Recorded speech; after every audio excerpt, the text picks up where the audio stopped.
Good evening. I just got done watching Momo, the Missouri Monsters. This was directed by Seth Breedlove and his production company, Small Town Monsters. Uh, I liked it a lot. It was a good film. If any of you guys are familiar with Small Town Monsters, they're a small production house, very low budget, but they do an incredible job with what they have. And they do documentaries, stuff like Champ and the Thunderbirds and the Minerva monster and some of the more famous Bigfoot cryptid type sightings from around the United States. They do an investigative piece. The Beast of Bray Road, which was absolutely one of my favorites, came out earlier this year. So this is Momo about the Missouri Monster, and it's a local folklore legend, kind of like the legend of Boggy Creek, and they told it in a little bit different style this time. They did kind of a 70s exploitation, kind of a grindhouse type film.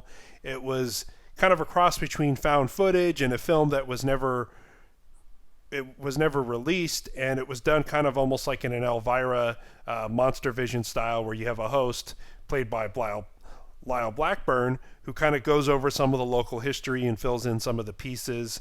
It's definitely interesting. I thought it was nice of them to try a different format, although I will say some of their other productions, like The Beast of Bray Road, I did like better than this film.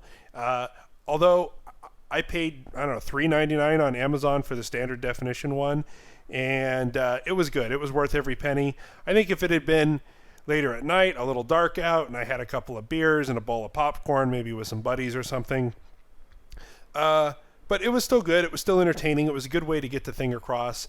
I think maybe if they would have done it a little bit different with Lyle Blackburn and his stuff kind of crossing over, maybe if they saved it all to the end or whatever, but it was still good. Oh, by the way, Cliff and Bobo are in it as some extras, or maybe some other people that you recognize as extras in there. For as small a budget as they had, for as amount of time, they really did a great job of telling the story. They had great interviews with some of the people who lived through it, because this took place back in the 70s. And they did a good job of capturing the whole 70s feel and vibe to it. And I think Seth did a good job overall. I did enjoy it.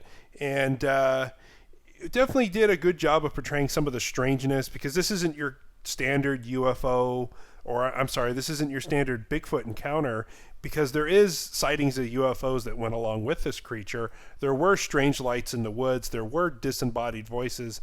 And unlike most Bigfoot creatures, Momo's most famous, even outside of this film, to regular researchers, for leaving a three-toed track. And whether that was part of a hoax, or that was what the creature really was, or it was deformed, or maybe it wasn't quite a Bigfoot, it was just something else big and hairy. Anyway, it was a good film. I think especially for Halloween this time of year, if you guys are looking for something kind of campy and fun to watch, but still kind of educational at the same time about what really happened, I'd go ahead and rent this film. Like I said, I found it on Amazon. I think you can go to Small Town Monsters website and get it on hard copy if you want. I would give it 3.5 out of 5 stars. That being said, I did enjoy some of their other productions better, although this was still very good and worth money to go see. And yeah, thank you very much, folks. Stay safe in the woods and watch out for Momo.